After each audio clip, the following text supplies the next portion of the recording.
माता सतीक खंडित देह सौ जहिना समस्त आर्यावर्त में प्रसिद्ध शक्तिपीठक स्थापना भेल अछि, तहिना पुण्या धन्या मिथिला मही पर चतुर्दिक माता भगवतीक सिद्धपीठ शोभायमान अछि, जतय प्रतिदिन श्रद्धालु भक्तक मनोकामना पूर्ण होइत अछि।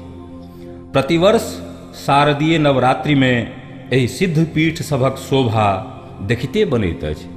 प्रस्तुत गीतक माध्यम सँ मिथिलांचलक एहने सिद्धपीठक दर्शन कराओल जा रहल अछि। त लिअ सुनू झूम रे भगता झूम केर ई पाँचम पुष्पांजलि हाबी कोर्थ उचैठ नवादा।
दर्शन काले जगदम्बा के पतित पावनी मां के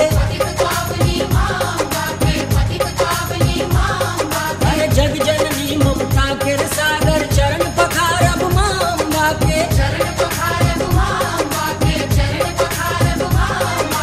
इस दिन पीवै चरण धोए हम मुक्ति पेवै भव सिंधु सा अरे रंग बिरंगक साजब माला को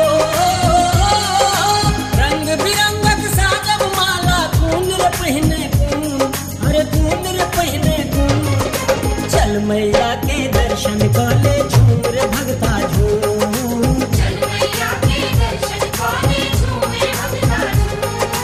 झूम रे भगता झूम झूम रे भगता झूम झूम रे भगता झूम झूम रे भगता झूम अरे चल मैया के दर्शन काले झूम रे भगता झूम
भगता झूम झूम रे भगता झूम रे भगता झूम रे भगता झूम। चल मैया के दर्शन काले झूम रे भगता झूम। चल मैया के दर्शन काले झूम रे भगता झूम।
मैया के दर्शन काले झूम रे भगता झूम। चल मैया के दर्शन काले झूम रे भगता झूम।